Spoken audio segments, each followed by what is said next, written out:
एक छोटी लेकिन गहरी सीख देने वाली कहानी है एक भक्त की, जो लगातार जीवन की समस्याओं से जूझ रहा था। एक समस्या खत्म होती नहीं थी कि दूसरी सामने आ खड़ी होती। कभी घर में कोई बीमार पड़ जाता, कभी नौकरी में परेशानी होती, सैलरी नहीं बढ़ती, बॉस नाराज रहता। उसे लगता कि भगवान उसके साथ न्याय नहीं कर रहे, जबकि वह रोज उनका नाम जपता, पूजा पाठ करता, ध्यान लगाता। फिर भी उसकी परेशानियां खत्म नहीं हो रही थीं। वह हमेशा भगवान से शिकायत करता रहता, हर वक्त कंप्लेन मोड में रहता। लोग उसे समझाते कि इतनी भक्ति करने के बाद सब कुछ ठीक हो जाएगा, लेकिन उसे विश्वास नहीं होता। वह कहता, मैं रोज पूजा करता हूं, फिर भी मेरी समस्याएं कम क्यों नहीं होती?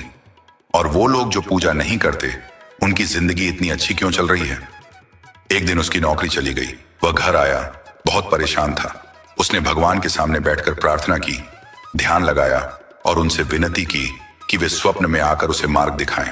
आश्चर्य की बात, उस रात उसे वास्तव में भगवान के दर्शन हुए। भक्त ने भगवान के सामने अपना सारा दुख रख दिया। मैं आपकी इतनी भक्ति करता हूं, फिर भी मेरी जिंदगी में इतनी तकलीफें क्यों हैं? भगवान मुस्कुराए और बोले, यह संसार नियमों से चलता है। हानि लाभ, सुख दुख सबका चक्र है। लेकिन भक्त जिद पर अड़ा रहा, मुझे कोई समाधान चाहिए, और वह भी अभी के अभी। भगवान ने कहा, ठीक है, अगर तुम सच में अपनी समस्याओं से मुक्त होना चाहते हो तो देखो, सामने वह बड़ा सा बरगद का पेड़ है।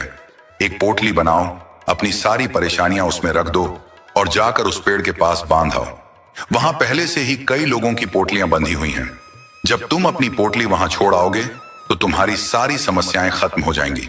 लेकिन एक शर्त है, वापस आते समय तुम्हें कोई एक पोटली अपने साथ लानी होगी, क्योंकि जीवन में कोई ना कोई समस्या तो रहनी ही चाहिए।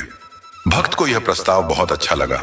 उसने खुशी खुशी अपनी सारी परेशानियों की पोटली बनाई और जाकर पेड़ के पास बांध दी। लेकिन जब लौटने लगा तो उसे शर्त याद आई।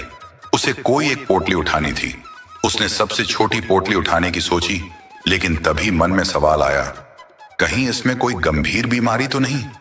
उसने दूसरी पोटली की तरफ देखा, फिर सोचा, अगर इसमें मेरे किसी प्रियजन की मृत्यु का दुख हो तो? तीसरी पोटली की ओर बढ़ा, लेकिन फिर डर गया। अगर इसमें ऐसा कोई संकट हो जो मेरे परिवार को हमेशा के लिए दुखी कर दे? घबराकर वह चिल्लाने लगा, भगवान, ये कौन सी परीक्षा है? कौन सी पोटली लूं? भगवान प्रकट हुए और मुस्कुराते हुए बोले, यही तो जीवन का सच है। कोई भी समस्या हल्की नहीं होती जब तक हमें उसे झेलना ना पड़े। अब तुम्हारे पास दो ही रास्ते हैं, या तो कोई नई पोटली लेकर जाओ या अपनी पुरानी वाली ले आओ। भक्त ने कुछ देर सोचा और फिर कहा, नहीं भगवान, मेरी ही पोटली ठीक है। कम से कम ये समस्याएं तो मुझे पता है, मैं इन्हें संभालना सीख लूंगा, इनके साथ जीना सीख लूंगा। यही इस कहानी की सीख है। जीवन में समस्याएं तो रहेंगी ही, लेकिन अगर हम उन्हें स्वीकार कर उनसे लड़ना सीख लें तो वही जीवन हमें खूबसूरत लगने लगता है। समस्याएं हमारी कमजोरी नहीं, बल्कि हमें मजबूत बनाने का जरिया होती हैं।